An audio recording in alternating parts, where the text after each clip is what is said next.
You're listening to the Perth Property Show, Australia's only weekly property podcast by West Australian experts for West Australian listeners. Catch your latest episode every Monday at 7 a.m.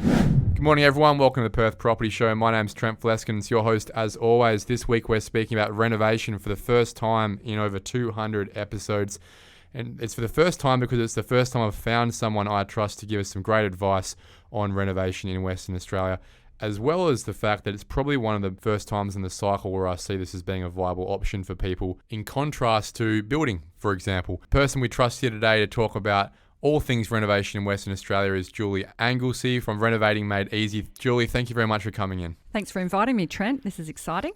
Well, it's a great opportunity, I think, for a lot of people listening today who I know have given me feedback over the years that they'd like to hear more on renovation as a strategy. We focus a lot on property development, subdivision, long-term ownership, obviously commercial development we've spoken about. We haven't spoken about renovation. And as I said, I think now's the time people will start looking into it, not only because of the increased replacement cost of property, which makes existing houses more valuable and more in demand than ever, but also because the downside risk is probably mitigated given the position we have in the demand-supply relationship in the market right now.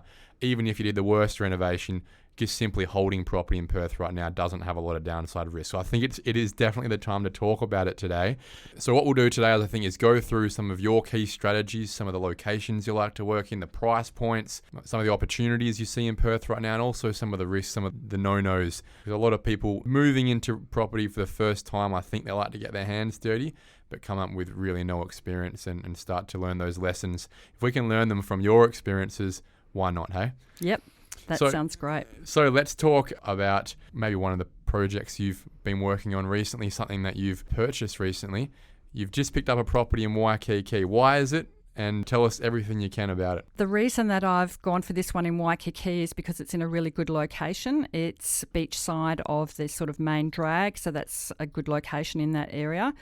It's a house that hasn't been looked after, so that's definitely up my alley. I like to, the worse it looks, the better, basically. 4-bedroom, 2-bathroom. So it's a real family home in a family neighbourhood, but it just doesn't look like a family home right now. So we've been able to pick that up in this low to mid 400s, and we'll probably spend around $85,000 on the renovation, and we are looking to sell in the low to mid 600s. We'll go into more detail from there, but a couple of key points I'm picking up already. One, you're buying in and below the median house price in Waikiki. Two, you've purchased in an area that clearly has a lot of pressure on it right now. I believe Waikiki received upwards of about 20% growth last year, so it has a lot of pressure on the buying side. I know that a massive amount of East Coasters are looking at Waikiki and Secret Harbour and this whole wing down on the coast south of Perth as a destination for their money. So there's a lot of pressure already in the market, so minimal downside risk. You bought a 4x2, so family home, probably the most scope for upsizing the price. And at low 400s, if you think about a 4x2 on a full block, the land is probably worth 250 to 300 grand at least. To replace that house brand new, a 4x2 right now, we're paying $350,000. Absolutely. So there is your opportunity, right? Yes. So let's go into detail a little bit more about your strategy here. Obviously, time is a real factor. Can you talk to us firstly about how you min-max that time and what is an acceptable time frame for you these days in getting in and out of a project, all those steps? Yes. So even though the market is really good at the moment, and it sort of seems that the longer we're in the market, the more uplift that we're getting, I haven't always worked in this kind of market. So I still concentrate on trying to get in and out very quickly because I've got more control over the outcome then. So we had our offer accepted on the 12th of April, and we will probably settle on this property in about 4 to 6 weeks. We've actually given the owner time to try and get some of his stuff out because he's got a lot of stuff in there, so it's kind of up to him. So I'm not really sure on settlement date yet, but I plan to execute the renovation in between 6 and 8 weeks. From settlement or from now? From settlement, yes. So during this settlement period, I will plan the renovation. I'll be contacting all of my trades. I'll be getting my quotes in. So I'll have a full project management outline done prior to settlement so that we can get started on settlement day to start getting straight into it. So you get your keys in 4 to 6 weeks. Yep. what's the first thing you're doing? Who's the first guy you're getting in there? How does it roll out? Get the electrician and plumber in. We'll be taking out the kitchen, so I want to make sure that the services there are capped off before we start demolishing. Then I'll get my handyman in to start demolishing for me. So I actually don't do any of the actual physical work on the property myself. I get trades and... Which is smart. Yeah. Yeah. Your time should be spent project managing and looking for the next site. Yes. So we'll get the demo done. Kitchen demo, probably bathroom, laundry, and the ensuite in this particular property has already been taken out, so it's actually just a blank slate. That's great for us. Looks terrible, but at least we don't have to demolish it, so that's good. Probably start lifting up the floor coverings. Some of the things I'll do is advertise the kitchen and some of the floor coverings on Marketplace, see if people want to come and take them out themselves for free. So that saves me in skip bin costs and labour costs. Once it's a clear slate, we'll probably start with a little bit of landscaping as well. I like to get the landscaping started early so that the lawns can get greened up, the gardens can start growing, and just give it a good chance to look nicely established by settlement. Then the plumbing for the bathrooms and the laundry. The kitchen designer, I usually get a kitchen designer to come in because I'm not a designer myself. So I like to make sure that we're going to get the best kitchen design for the property and for the target market that we're trying to appeal to. Not cheap kitchens these days, or bathrooms. That's true. But if you buy each item separately, so usually I start with Bunnings, I'll price them up at Bunnings and then I'll get some quotes from other kitchen suppliers, just see how they compare. I can usually do a full kitchen for under $10,000, including the appliances and the splashback tiling. And at this price point, that's what you're sort of budgeting for? I guess you've got a number in your head every time. Look, if I'm buying at this sort of price point, the kitchen can only cost this much, the bathroom's going to cost this much, the floor can get this much, paint's this much. That would obviously be a part of a schedule, a spreadsheet that you're continually updating, right?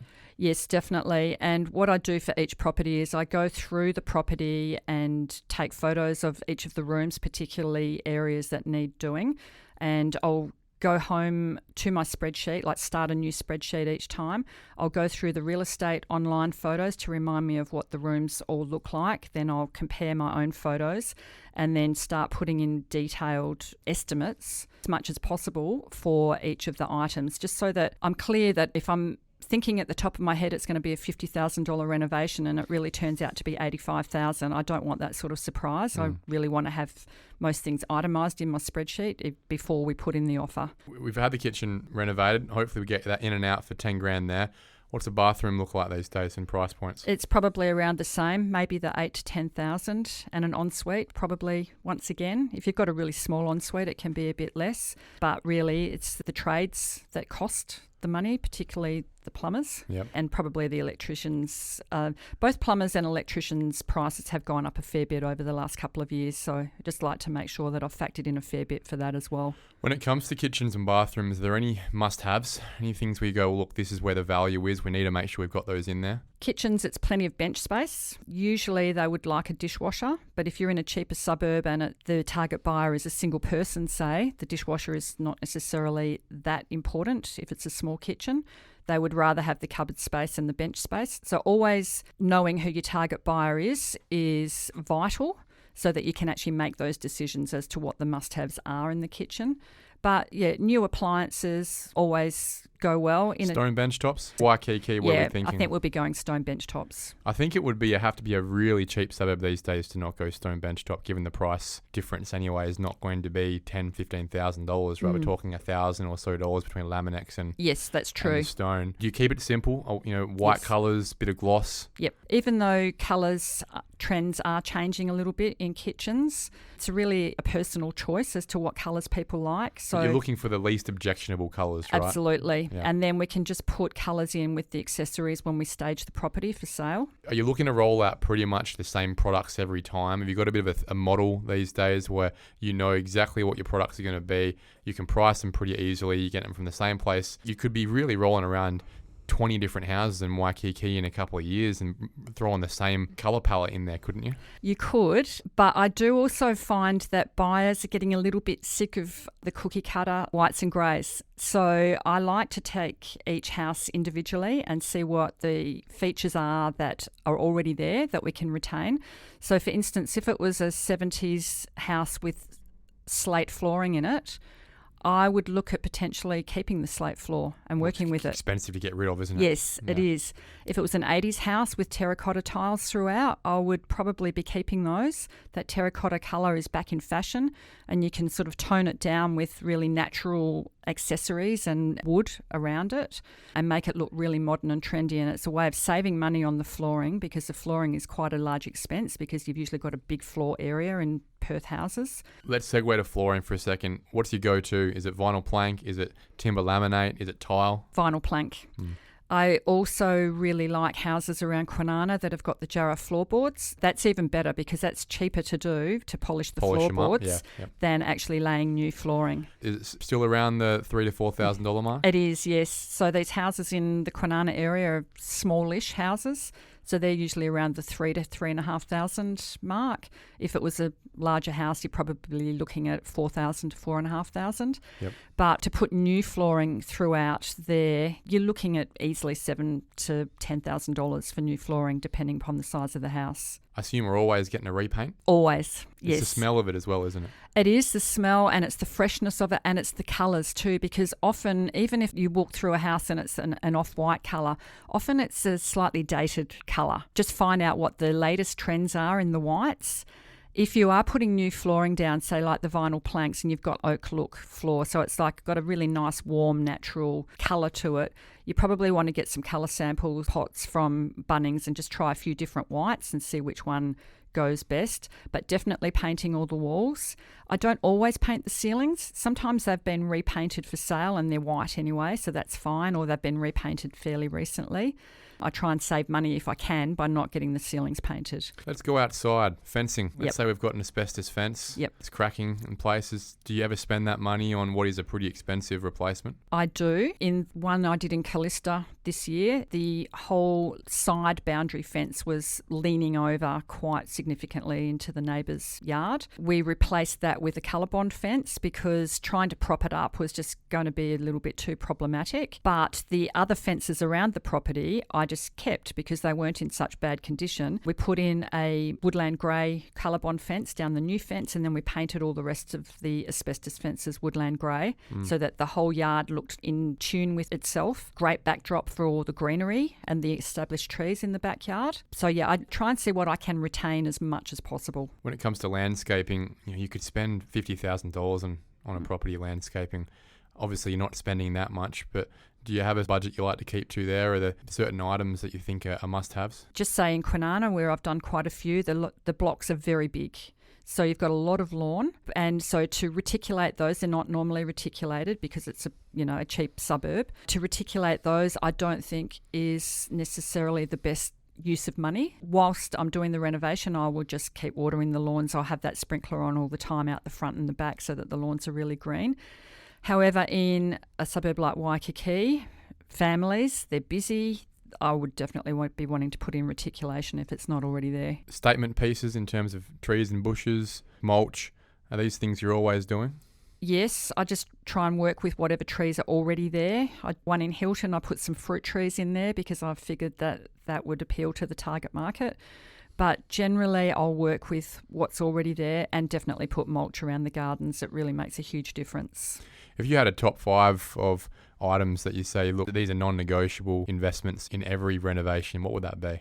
Definitely the kitchen, but it doesn't need to necessarily be a brand new kitchen. You just need to look at that kitchen and see what is the best way to make this a really modern, functional kitchen. So if it's a kitchen that's in really good condition, but it's the wrong colour, say, you can either replace the cupboard doors or you can paint them. You can put new handles on the doors so that they look more modern. And if you were going to retain cupboards but the bench was still not a nice colour, you could potentially just replace the bench. But I would always replace the splashback because the splashbacks usually date kitchens. So definitely the kitchen. Same with the bathrooms. Just look at them. They don't necessarily have to be completely replaced. Clean those floor tiles, get in a clear glass shower screen, change the taps, that kind of thing. That's number one. Number two would be flooring. Make sure that it is decent flooring. As I said, you don't need to replace it necessarily, but you need to make sure it's in really good condition. Clean it, maybe even re-grout if that's necessary. Good flooring needs to be considered, number two.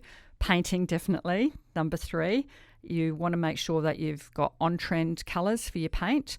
And if you've got skirting boards, you want to do those white gloss with the door frames white gloss, windowsills white gloss. Even though a lot of people like the wood architrave, they don't necessarily look that great on. They're a niche market, aren't they? They are. If you're a designer and you know what you're doing, then I would probably keep those. But if you're just someone wanting to renovate a house either for a tenant or for sale, I would be painting those white. Fourth thing that I would always do is the landscaping. You've got to make sure that it's really neat and tidy, clean, green, and looking like it's fairly low maintenance, even if it's not. So just have it fairly uncluttered. And with that green landscaping, it really helps with the inside of the house when buyers are walking through, because there's always a window in every house, usually looking out onto the garden. So when they feel that connection to the garden, it actually makes them feel connected to the house. So have that as green as possible. Number 5 is window treatments. Once again, I don't always replace them all. So sometimes there's vertical blinds that are in fairly good condition. I would never personally put vertical blinds in a house. However, if it's got the vertical blinds, then I would just make sure that they're clean and then put sheer white curtains over the top so that the room looks really lovely and soft, freshly painted, new floor coverings, etc. Nice furniture. But people can look at the window and think, yeah, we can block this off from the sun and privacy. If I do need to put in a new window covering, I would usually either use the white horizontal blinds or the white roller blinds, depending on what the look of the house is.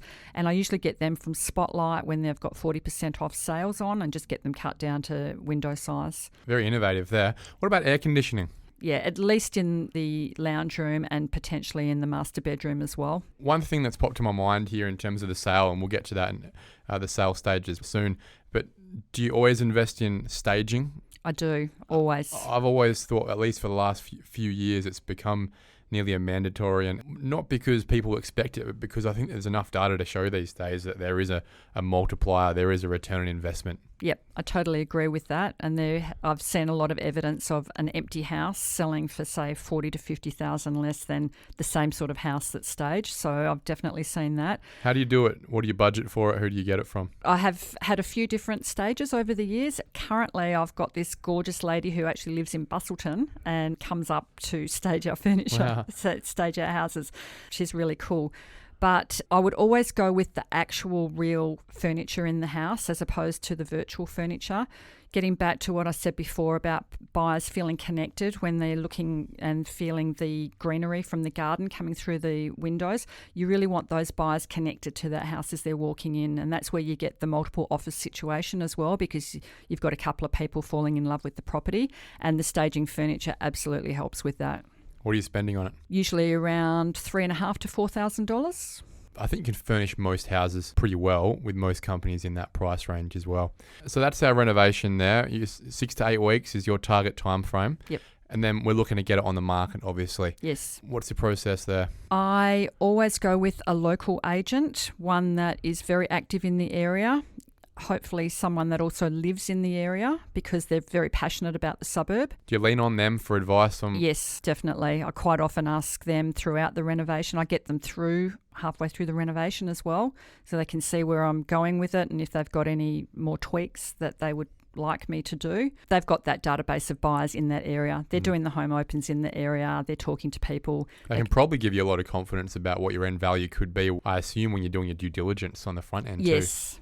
Yeah, so I try to choose the agent before I even buy, because I don't want to get too much information from, say, 3 different agents. Basically use them up, I suppose, and then not go with them. It is about relationships. It is. So if we think about the way we've gone so far, we've purchased a property for mid to low 400s last week. We're going to spend the next few weeks project managing until settlement in, I assume, end of May. By that time, you're going to spend June and July getting this thing renovated. and then it's going to hit the market end of July. Yes. You've spoken to low 400s, 85 grand for this renovation, low 600s for a value. What are we looking to make here? There should be $60,000 profit in it, and let's just see if we can sell a bit higher, then there's a bit more profit. And that will lead me into my next question is, I would pose to you that a devil's advocate position to renovating is that it generally doesn't work in a market that is trending downwards because there's too much risk in terms of transacting in the first place, including the transaction costs that come with property, and that it does work when the market's on the way up. And then the question would then be, how much of flipping and renovating for profit is actually just buying really well and selling really well 3 or 4 months later in a market that is rising? Could you provide a little bit of your thoughts on that? I can see, particularly currently, people are probably buying properties a bit higher than I would like to pay for them, and they are definitely benefiting from that market uplift. And I do sometimes wonder whether if that market was neutral and not rising, whether they would have actually made some money. So I definitely see your point there. But when the market is not rising like this, then there's less competition for a start. So you do have the opportunity, as long as you've done your numbers right, you've got the opportunity to buy the property at the price that you need to get it for in order to do the renovation, spend the money, and then sell it. I first started renovating for profit around 2013, did 2 properties in that first year. So then in 2015, I started doing renovation flips, basically, with joint venture partners, and the market was not great at all. We were still able to earn profit from these properties because we were able to buy them at the right price, know exactly how much we needed to spend on the renovation, and also know what the selling price was going to be.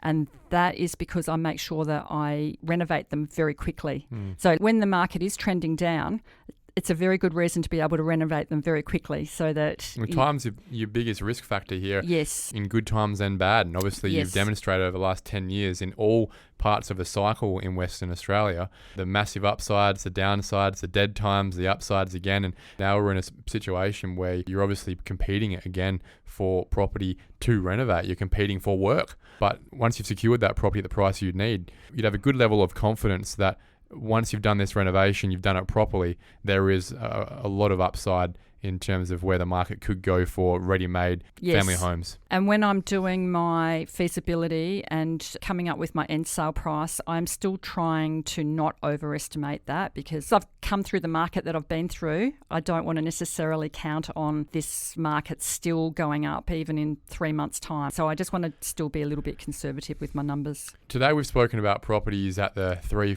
$400,000, $500,000 price mark. Do you see a lot of opportunities at the $1 million price mark where you're buying into a really old property, and let's say Melville, for example, where property can be $700,000, $800,000, $900,000. It can also be $1.7 million.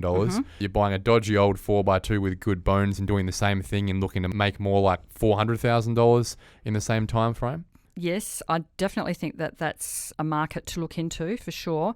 I personally haven't looked into Melville, but I've recently been looking into North Perth, potentially pick up a 4-bedroom, 1-bathroom or a 3-bedroom, 1-bathroom. Low ones, 1.3, something like that? Yep. 1.2. Then cosmetic renovation you could potentially do if the house is big enough, just get an extra bathroom in there and make it into a 3x2.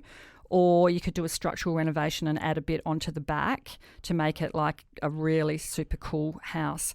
And just say North Perth, where I've been looking, those sorts of houses can be being sold for the high 1 millions. So there would definitely be profit in that too. So I think there's a lot of opportunities in Perth right now in a lot of different suburbs, and you can't be an area expert in every single suburb either. So that's a great point, right? Stick to what you know. And as we alluded to before, you could literally just keep washing through your same model in a suburb like Waikiki, making 50, 60 grand every 4 months, have a couple of them on the go as you make enough money and start to scale that in a time frame. And then once you feel like that's saturated itself, move on to the next suburbs. It's very much a possibility right now in Western Australia. And not to mention what we said before is you can nearly become an expert in just buying cheap and selling a couple months later. Not many people do that. Most people are either subdividers, developers, or long-term holders as either renters or owner-occupiers. Most people don't have the stomach to buy a property, know they've got it at a good price, and then flip it 2 months later for 30, 40 grand. They'd rather hold it for 20 years and make $200,000-$300,000. But there is a strategy there, and you've done it before, haven't you? Yes, as far as just buying at the right price and then flipping it immediately because I bought it so well, yes. It was the 23rd of December a couple of years ago. I went to a bank mortgagee auction and I was the only bidder. So I was able to secure the property for $40,000 less than what the bank's reserve price was because they just wanted to clear it before Christmas. Before we left the property for the day after securing it, I spoke to the agent and I said, was there anyone here that was willing to purchase this not under the auction terms? And he said, yes, there was. And I said, well, can you approach them and ask them if they want to... Basically, we bought it for $300,000 and I asked the agent to approach them and ask them if they were willing to pick it up for $350,000, which was still a good price for them. We agreed on $346,000. So I basically flipped that property in a day. Yep. The settlement. Paid your stamp duty, you made 30 grand. Yep. Those opportunities are still out there. Even in a nuts market like this, there are still gaps. If you're hungry enough, there are still places where people are a little bit busy over Easter or Christmas or a rainy weekend and the bank auction is happening. Most people aren't keen on being a part of an auction. So if you can get your ducks in line and be a part of these situations, we did an episode maybe 30, 40 weeks ago with Rash Danjal on distressed properties. Those opportunities still do exist in Western Australia if you have the time and effort to look for them. Yep. You're going to flip this one in Waikiki. Are your eyes set on North Perth next? Potentially North Perth, but I'm still liking Kwinana for a cheap one. I'd like to do one with my son. Yeah, I'm always looking around Kwinana as well. Kwinana's at that price point where you can still pick up some pretty dodgy old houses there in the 300s and sell it for something in the mid to high 400s, right? Yes, correct. And a big difference in that is really just presentation. It really is. And the renovations don't cost that much because, as I said earlier, the floorboards polishing is cheaper than putting in new flooring. Yeah, and the houses are pretty small. They're on big blocks. A lot of it is very much just attracting the right buyer who's looking for a ready-to-move-in product. And, and I want to expand a bit more on this. A big reason that this is working right now, in my opinion, in Western Australia is the increase in replacement costs for houses. What's happened in the last 3 years with this building boom is that house that cost $250,000 3 years ago to build is now $350,000. The house that cost $500,000 is now $750,000. That gap in replacement cost is essentially blocked out all new supply, all new building options for people, and it's made the established market start to come up to meet that replacement cost over time. What that has done is essentially increase the value of already depreciated houses that depreciated 20 years ago because you just can't build them for that price again. And a lot of that is those really solid late 80s to late 90s 4x2, 4x1 brick houses. Those properties will last for decades. Yes. They just need a touch-up. Even those little old fibro cottages, they'll last too. For the right buyer in the right area, right? Yes. You think about areas like Hilton, like in Kwinana. These places have quite a bit of that, and the market is amenable to that product. They definitely are. They love the character, and it's actually quite desirable. And it's funny that the buyers you can actually pick up with property like that, it is quite niche. Most buyers wouldn't go for a fibro house, but if you can present it really well and a lot of romance to the way that it's presented, you pick up a couple of those buyers who just fall in love with the storybook idea of the place and pay way overs. Yep, I agree. One pushback that I guess people would have right now when it comes to project managing your own renovation, getting all these trades involved, it's sort of like the block. We've found, especially in the building industry right now, that it's very hard to engage tradies. They're too busy, they're too burnt out, they're really not interested in a lot of the small jobs because they've got enough of the big jobs for the next couple of years. How are you finding that relationship with your guys? Yeah, I'm finding it a little bit different than that, actually. And so I quite often say to people, don't be afraid of trade shortages if that's going to be the thing that's going to stop you from doing a renovation. Because when you're doing a cosmetic renovation, their job in that house isn't a huge job. It might be a 2-hour gig in and out. That's it, or it could be a half day, or it could be even a full day, but they can usually quite easily slot you in amongst their bigger jobs. It's almost like a myth in a way that there's trade shortages because they're definitely around and they're really happy to slot you in. Just for example, at the beginning of last year, I did a renovation in Callista, and that was when all the media hype was about the trade shortages. It was over Christmas Christmas, we finished the renovation in 7 weeks. We didn't have a problem getting trades. That's probably the best example we can give. That's probably as hard a time it would have been at any point in a cycle over Christmas to get trades through. And if you're finishing a renovation like you've described today in 7 weeks, then anyone should be able to get that done, even if it took you 3 to 4 months on your first one. We've spoken about your level of organisation. You've got a team, obviously, of people that these days you can call up straight away. A Rolodex of all these different trades. If Steve's not available, Bob will be in all these categories. You've got your spreadsheet, obviously, and I think that's really important for people is to make records of all the expenses and keep updating, keep refining, so that we've not only understood costs, but options, time frames, bundling different works together. That the fencing guy might be able to do the earthworks, might be able to do the landscaping, the tiling guy might be able to do some plastering, or that can obviously work out for getting some volume discounts on work too. But what I would suggest is people really start getting scientific about this work. Yes, it is a creative space. Yes, there is upside in the creativity and the design of it, but really, just like development, it is one that is all about the numbers at the end of the day. If you're not tracking this religiously, you'll go through all this work, learn some lessons, but actually not make a dollar. Yeah, absolutely spot on with everything that you've just said, Trent. And that is the thing, like people sort of think, oh, I'm an interior designer, I love watching the shows. Well, they're not actual interior designers, they like interior design, I should say. And so they think that renovating for profit is something that they should do. But really, the skills need to be the research, the numbers, the tracking. It's not as sexy as it looks, is it? It still can be. But a lot of it is that serious black and white Absolutely side. You have to have both. Yeah. Julie Anglesey, Renovating Made Easy. Thank you very much for coming in today.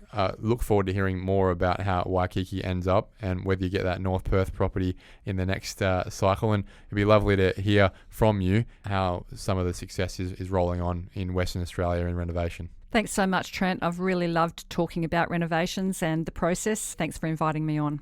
Thank you for listening to another episode of the Perth Property Show. If you've only just joined the conversation, you can catch up by heading over to our website, perthpropertyshow.com.au, subscribing to the podcast, or joining our Facebook page. Don't forget to tune in next Monday at 7 a.m. for more expert insights, local analysis, and suburb spotlights. Happy hunting!